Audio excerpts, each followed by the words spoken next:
శ్రీ గురుభ్యో నమ. గురుబ్రహ్మ గురువిష్ణు గురుదేవ మహేశ్వర గురుర్ సాక్షాత్ పరబ్రహ్మ తస్మై శ్రీ గురవే నమ. సదాశివసమారంభం వ్యాసశంకర మధ్యమాం అస్మదాచార్య పర్యంతం వందే గురు పరంపరాం.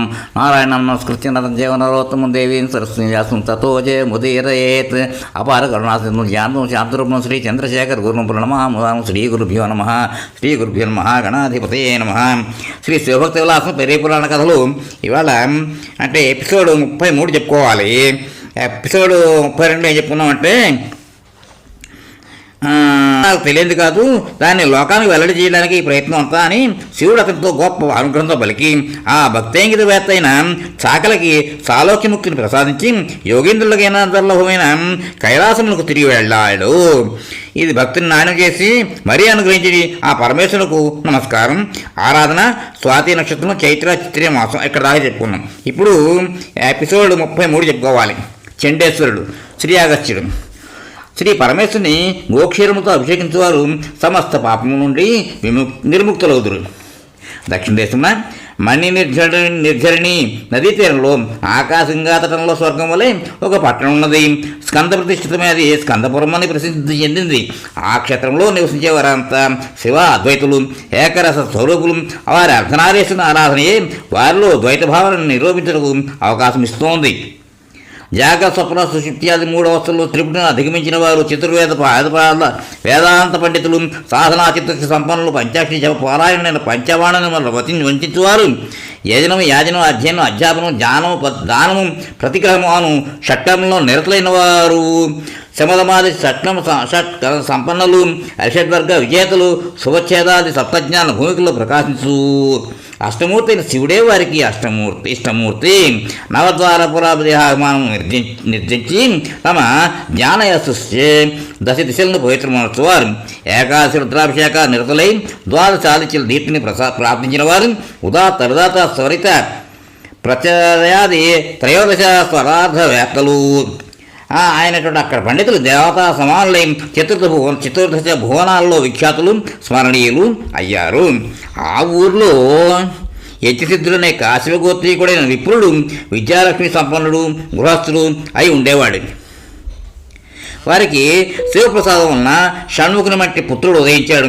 ఆ బిడ్డకు తల్లియే తొలుగురు అయినందున అనేక విషయాలు పుసులుగా ఆకలింపు చేసుకుని 5వ వేదికి ముందుగానే ఉపయోగితులయ్యాడు.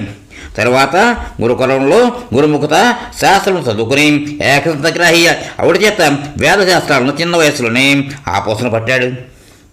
8 ఏళ్లకే సకల శాస్త్రార్థులను విశదీకరించలో నిష్ణాతులయ్యాడు. అతని కుశాగ్ర బుద్ధికి సమస్త తత్వముల వేదాంతముల సారము శివుడైన స్ఫురించి శీఘ్రముగా వ్యవహారంలో తలదూర్చగా కేవలం మహేశ్వర భక్తిని అవలంబించసాగాడు. ఉపదేశింపబడిన పంచాక్షి మహామంత్రం నిత్యము 12,000 సార్లు జపించి ఆపై ఏకాదశి ఆవృత్తులు శతరుద్రయ మంత్రాన్ని పఠించేవాడు.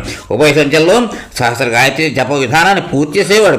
ఈ నుదిని విభూతి త్రిపుండ్రాలతో చక్కదిద్దుకునేందుకు ఈశ్వరుడు ఇచ్చినది అనే భావంతో అతడు లలాట భవతోల్లస ద్వారిత్రిపుండ్ర భాగోజ్వలం అన్నట్లు చేసుకుని ఒడలంతా భస్వాన్ని పులుపుకునేవాడు. మౌంజీ దండ కృష్ణాజలం ధరించి అగ్నిభట్టారకం వల్లే ప్రకాశించేవాడు. మధ్యాహ్నం వరకు మఠంలో ఉండి శివలింగార్చన సాగించి ఆపై భిక్షాటన చేసుకుని గురువు ఆలోచనతో భుజించేవాడు. మిగిలిన కాలం అంతా సద్ధర్మచారంలో గడిపేవాడు. అతడు విచారధర్మి అని ప్రసిద్ధి చెందాడు. పొద్దు వాళ్తుండగా ప్రదోష నివాసం చేసుకుని పంచాక్షిని చెప్పించి మరలా భిక్షాటన చేసేవాడు. ఇట్లే ఒక ప్రదోష పూజానంతరం భిక్షకు వెళ్ళినప్పుడు ఒక గోవుల మంద ఎదురైంది. దానిలో ఒక గోమాత తన లేగదోల కోసం మాటిమాటికి తిరుగు చూసుకుంటూ తాత్సారం చేయగా పశువులు కాపరి దాన్ని నివారించసాగాడు. అది కోపంతో కొమ్ము విసరగా అతను తన చేతికరతో ఆ చూరిని నిర్దాక్షిణ్యంగా ప్రహరించాడు. దీనవదనయ్యే మూలలెత్తి ద్రోధిస్తున్న గోమాతను సనాతన ధర్మలక్ష్మిని చూచి విచారధర్మి హృదయం కలిచివేసినట్లు కళ్ళ నీళ్ళబాధంగా కారుతుండగా బొత్తిగా వివసుడైపోయాడు. వేదముఖంగా నా సనాతన సర్వేశ్వరుడి సందేశం అతనిలో స్ఫురించింది. చతుస్సాగర పర్యంతో గోబ్రాహ్మణేభ్య శుభం భవతు, గోబ్రాహ్మణేభ్య శుభమస్తు నిత్యం, లోకాసమస్త సుఖనోభవంతు. గోవులు బ్రాహ్మణులు క్షేమంగా ఉండుగాక, లోకాలనే సుఖంగా ఉండుగాక. గోవు అనగా ఎవరు? సాక్షాత్తు శ్రీ మాతృస్వరూపిణియే. గోక్షేరం మాతృక్షేత్రములకు అమృతములకు సమము. గోమాత నుండి లభించే పంచగవ్యములు సర్వ పాప వినాశకరమైనవి, ఉపయుక్తమైనవి. పాలు, పెరుగు, నెయ్యి, మూత్రము మరియు గోమయం నుంచి తయారు చేసిన భస్మము విభూతి అయి సూర్యుని లలాటాన్ని అలంకరించేది.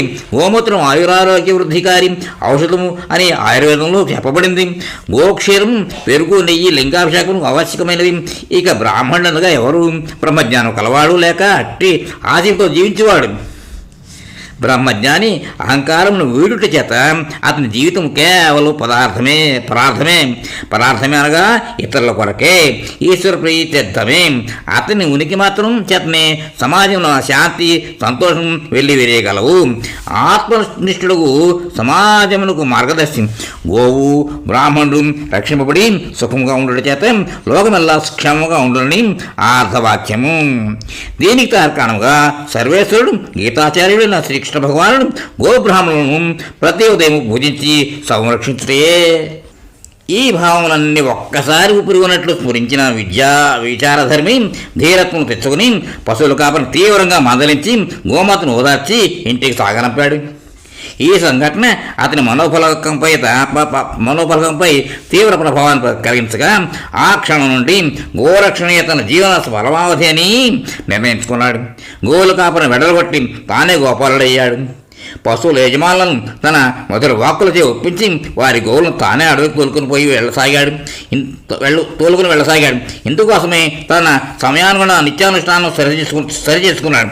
ఉదయం తన ఈశ్వరారాధన ముగియగానే గోవారాధనకు ఉపక్రమించి తనకు అప్పచెప్పిన అన్నింటినీ తోలుకొని కొండవాళ్ళకి వెళ్ళేవాడు. అంతవరకు అవి ఆ ప్రాంతాన్ని చూచి ఎరగవు. ఆ ప్రకృతి రమణీయతగా అవి అత్యంత ఉల్లాసంగా ఆడుకునేవి, మేసేవి, అరిచేవి, విశ్రాంతి తీసుకునేవి. అతడు వాటిని పచ్చిక బయళ్ళలో మేపుతూ ఉండేవాడు. లేగదోళ్ళకి, వయసు మీరిన వాటికి తనే పచ్చిక కోసి ప్రేమ మీద తినిపించేవాడు.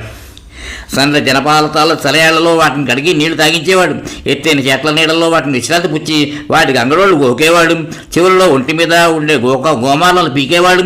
వాటి గాయాలకు పసలు పట్టించేవాడు. వాటిని పేర్లు పెట్టి పిలిస్తే అవి అంబా అని పలికేవి. అతడే వాటికి అన్నిటికీ అంబా అంటే తల్లి అనగా గోమాత అయినాడు. ఆ గోవులన్నీ అతడి వచ్చాలి. ఆహా, కొద్ది కాలంలోనే అవన్నీ కూడా పుష్టిగా తయారయ్యి ఒక కొత్త నునుపుని, కాంతిని సంతరించుకున్నాయి. శిఖమించము పిల్లలు లేకపోయినా అతడు అల్లాడి ధర్మసారథి అయిన శ్రీ గోపబాలుని తలపించసాగాడు. వాటిని పిలుచుట ఆలస్యం. అవి పరుగు వచ్చి అతనికి నిలుస్తాయి. అతని కాలంలో వేళలు నాకుతాయి. అతనిలో ప్రేమ సలియరే ఉరకలు వేస్తుంది. వాటిని తన గోడతో రాస్తాడు. వాటిలో ఒక విద్యుత్ ప్రవాహం నడుము మీదుగా పాకుతుంది. ఇక అతడి వశమైపోతాయి. అతడు వాటి పాలు పితికి తన వద్దనున్న కుండలంలో పట్టి ఆ సెలయేటి గట్టుని నిర్మించిన ఇసుకలింగానికి అభిషేకం చేసేవాడు. అతడు ఎలుగెత్తి ఘోషించే శ్రీరుద్రవాక్యాలను విని అవి మంత్రముగ్ధులైపోయేవి. ఆనక వాటిని అగ్రహారానికి మరలించడానికి వచ్చి యజమానులు అప్పచెప్పేవాడు. కొద్ది కాలం నుండి వాటి పాల ఉత్పత్తి రెట్టిపోయేసరికి యజమానులకు ఆశ్చర్యపోయారు. ఏమిటి ఇదంతా అని. తల్లిదండ్రులు అతని గోపరి పాలనని శివనిష్ఠగా భావించి అతని చర్యను సమ్మతించారు. ఇలా 3 సంవత్సరాలు విచారధర్మికి గోసేవలో గిర్రున తిరిగాయి. ఒకనాడు ధూర్తబాలకుడు అడవిలో విచారధర్మి కార్యక్రమాన్ని చూసి ఊరికి తిరిగి వచ్చి అతని గోవుల పాలన్నింటినీ గంగపాలు చేస్తున్నాడు. చాడీలు చెప్పాడు. వివేకహీనులైన కొందరు యజమానులు కూడుకొని అతని తల్లిదండ్రులతో తమకు జరుగుతున్న నష్టాలను గురించి నిష్ఠూరంగా వివరించి పిల్లవాడిని శిక్షించవలసిందిగా తీర్మానించారు. మానసరుడైన యజ్ఞదత్తుడు ఈ అవమానాలు సహింపలేకపోయాడు. మర్నాడు కొడుకు కన్నా ముందే అడవికి పోయి అక్కడే ఒక చెట్టుపై గుబుర్లో దాగి చూడసాగాడు.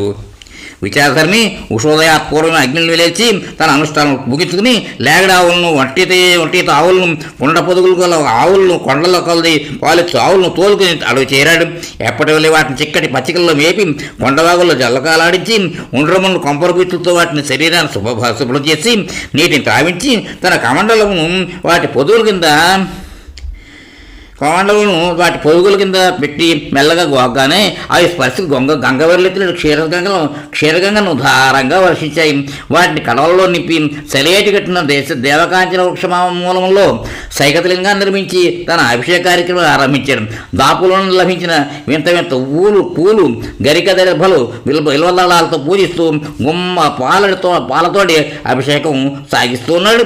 నమస్తే భవేచ భయో భవేచ నమ శంకరాయ మహేశ్వరాయ నమ శివాయ శివతరాయ మానస్తోకేతనియే మానాయుష్మాన ఘోషమాను అశ్వేశూరీష హో రుద్ర, మా సంతానము మా ఆయుష్ను మా గోవులను అశ్వమును హింసింపవలదు.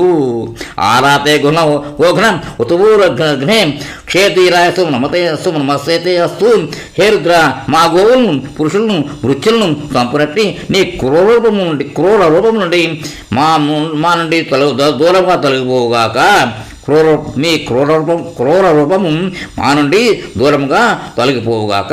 ఇలా శతరుద్రీయ మంత్రాలతో దిక్కులు పిక్కటిల్లుతున్నాయి, పరవశిస్తున్నాయి, కంపిస్తున్నాయి. కుండల్లో పాలు నిండుకున్నప్పుడల్లా అతని సైగను గ్రహించి ఆవులు వాటిని నింపి వేసేస్తున్నాయి. ఇలా శాస్త్రయుక్త శివా విధానంతో శివార్చను ముగించి సంకేతం చేసి బాలుడు శివధ్యానం అగ్నుడయ్యాడు. ఇక్కడితోటి ఈ ఎపిసోడ్ విరామిద్దాం, తర్వాత కంటిన్యూ చేద్దాం. స్వస్తి.